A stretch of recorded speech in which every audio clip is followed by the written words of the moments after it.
사무엘상 19장. 사울은 아들 요나단과 자기 신하들을 불러 다윗을 죽이라고 지시했다. 그러나 요나단은 다윗을 아꼈으므로 그를 찾아가 조심하라고 일러주었다. 아버지께서 자네를 죽일 방법을 찾고 있네. 그러니 이렇게 하게. 내일 아침에 들판에 나가 숨게. 자네가 숨어 있는 곳 부근으로 내가 아버지를 모시고 나가겠네. 그리고 아버지에게 자네 이야기를 할 테니 그분이 뭐라고 말씀하시는지 들어보세. 그 후에 내가 해결책을 일러주겠네. 요나단은 아버지 앞에서 다윗 이야기를 꺼내며 그에 대해 좋게 말했다. 부디 다윗을 해치지 마십시오. 그가 아버지께 잘못한 일이 없지 않습니까?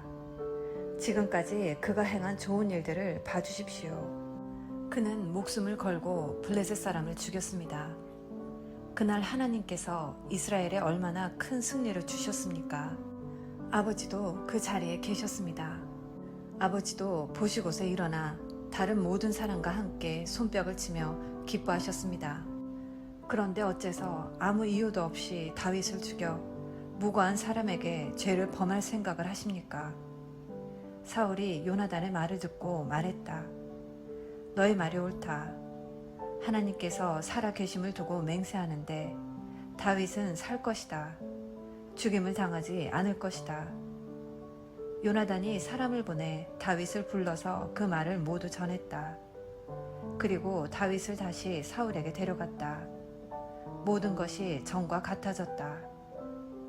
다시 전쟁이 나자 다윗이 나가서 블레셋 사람과 싸웠다.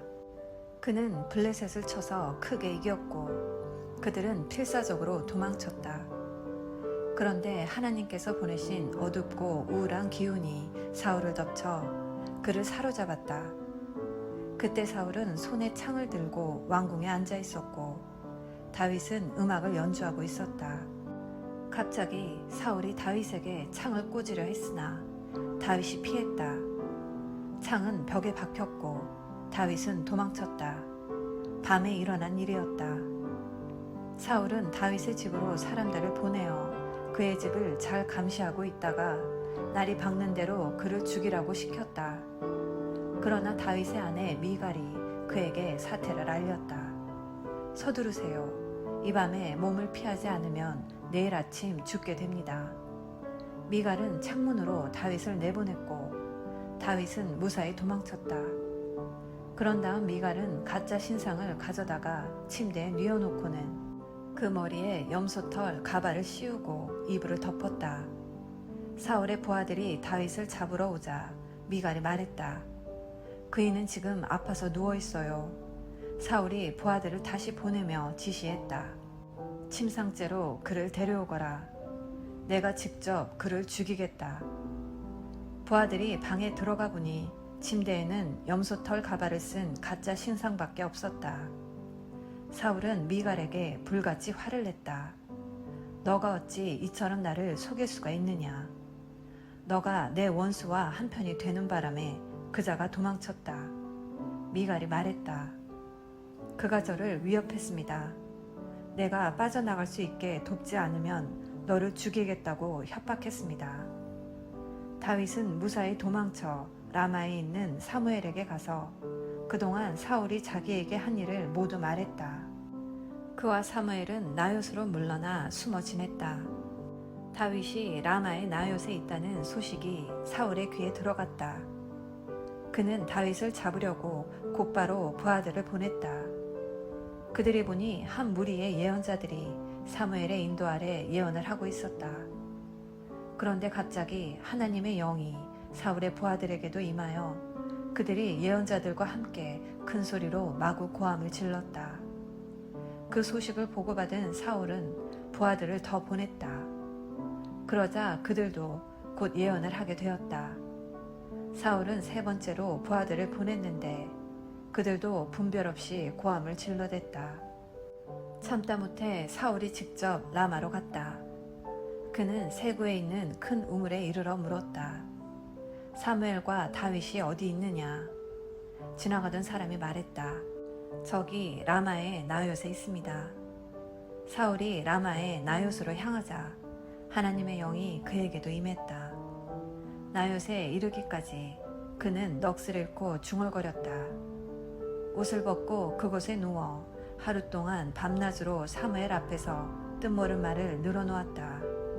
사람들은 사울이 예언자가 되다니 누가 짐작이나 했겠는가 하며 오늘까지도 그 일을 이야기한다. 아멘. 오늘은 사무엘상 19장 말씀을 함께 묵상하였습니다.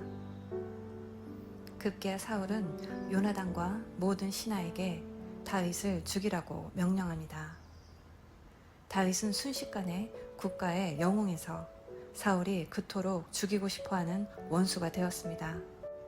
하지만 요나단의 지혜로운 설득에 사울은 마음을 돌렸고 다윗은 다시 사울 곁에 머물 수 있었습니다. 그러나 이러한 상태는 오래가지 않았습니다. 블레셋과의 전쟁이 다시 일어나고 다윗이 나가 싸워 승전하게 되자 사울의 질투는 다시 불같이 타올랐습니다. 사울의 질투가 얼마나 큰지, 악령이 임했다는 것이 얼마나 무서운지는 사울이 던진 단창이 벽에 박힐 정도라고 표현을 통해 확인할 수 있습니다. 다윗은 사울을 피해 라마의 사무엘에게로 갔습니다. 사울은 다윗을 죽이기 위해 직접 여기까지 오게 되지만 하나님의 신이 사울에게도 임하여 그도 옷을 벗고 예언을 하게 하심으로써 하나님은 다윗을 보호하셨습니다. 사울이 예언을 한 것이 핵심이 아니라 이렇게 하면서 다윗을 보호하였다는 것이 핵심입니다. 하나님은 하나님의 사람을 어떤 방법을 사용하셔서라도 보호하십니다. 다윗을 보호하실 뿐 아니라 어둠의 시간들 가운데서도 다윗에게 신실한 사람들을 보내주심으로써 그를 위로해 주셨습니다. 그 신실한 사람들은 바로 요나단과 사무엘입니다. 오늘 말씀을 묵상하며 이 세상의 어떤 권세도 나의 인생을 좌우할 수 없도록 하나님께서 지키시고 보호하심을 기억하고 참된 안식을 누리시는 복된 자녀 되시기를 예수님의 이름으로 기도합니다. 사랑해 엄마.